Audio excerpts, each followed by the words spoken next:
আসসালামু আলাইকুম, আমি বনভেড়ার জাকির ভাই। আর যে জায়গাটাতে অবস্থান করতেছি এটা হলো তিতাস পূর্ব এলাকা। এটা হলো লস্কাপার। লস্কাপারের একটা বৈশিষ্ট্য আছে, এই এলাকাটা আপনার 6 মাস শুকনা থাকে। 6 মাস বর্ষাকালে এই জমি জমা সব ডুবে জায়গা। অলরেডি বর্ষা শুরু হওয়ার সাথে সাথে কিন্তু এদিক দিয়ে একটা মেটু পথ ছিল, এটা কিন্তু একটা মেটু পথ। আর বিশেষ করে এই দতকলার মানুষ এই রাস্তা দিয়ে চলাফেরা করে। শুকনা যখন বর্ষাকাল শেষ হয়ে যাগা তখন কিন্তু তারা রিক্সা দিয়ে চলাচল করে। আর বিশেষ করে এই দতকলা শ্যামপুরের মানুষের প্রধান রাস্তা হইতেছে এইটা খোলাপাড়া ঘাট দিয়া তারা এই নৌকা দিয়া পার হইয়া তারপর ব্রাহ্মণবাড়িয়া শহরে বিভিন্ন জায়গায় যান। এই বিশেষ রাস্তাটা এই বর্ষাকালে ডুবা জায়গা তারা এখন একমাত্র যোগাযোগ ব্যবস্থার এই প্রধান বাহন হইতেছে নৌকা। নৌকা ছাড়া তারা চলাফেরা করতে পারে না। তারা মূলত এই নৌকা দিয়া এই হলাপাড়া ঘাট আসে, আইসা তারপর ব্রাহ্মণবাড়িয়া সহ বিভিন্ন জায়গায় যাইতে হয়। এই দিক দিয়া মেটুপটটাতে আমি অনেক ভিডিও দিছি, আপনারা জানেন। আমার এই এলাকাতে কিছু জমি জমা আছে, জমি জমা আমি করতাম। আমি জমি জমা ধান কাটার ধান লাগানোর ভিডিও অনেক আমি দিছি, কিন্তু এখন দেখেন চিত্র সম্পূর্ণ ভিন্ন।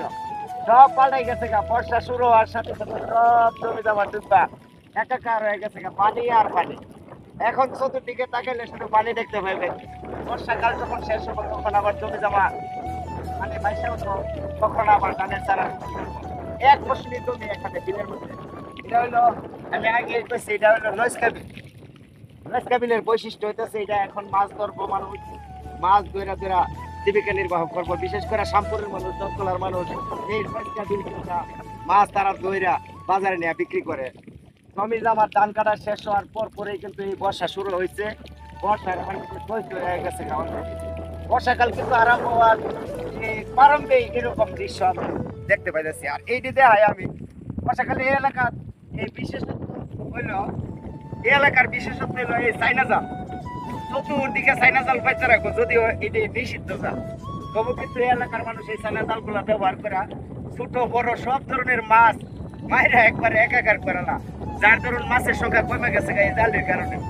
এই জাল এখন মাছ অবশ্য কম, এজন্য তারা জাল শুকাইতেছে, এই গড়তাছে, মানে চিরা চিরা গেছে গাড়ি ঠিকঠাক করতেছে, শুকাইতেছে তারা জাল পরবর্তীতে এইখানে পাইতে দিব। আসলে এই এলাকাটা বর্ষাকালে আপনি যখন আইবেন মন ভালো হয়ে যাবো গা। মন বালাওনের জায়গা হইলো এটা। চতুর্দিকে যেদিকে তাকাইবেন তিতাসের মাস, এটা যেদিকে তাকাইবেন পানি আর পানি। অত ওই পানির মধ্যে আমরা দাঁড়ায় রয়েছি, কিন্তু এই জায়গাটা আসলে মনোমুগ্ধকর একটা জায়গা, যে কারো মন ভালো হয়ে যাবে অটোমেটিক। আপনারা আইতারেন ঘুরতে যদি আয়েন তাইলে এই জায়গাতে আয়েন। খোলাপাড়া ঘাট থেকে ঠিক পূর্ব দিকে লস্কার পার্ক, আমরা এটা বটগাছের তল কই। আজকাল ভিডিওটা এই পর্যন্ত। সবাই ভালো থাকেন, সুস্থ থাকেন, দেওয়া হয় অন্য কোনো ভিডিওতে।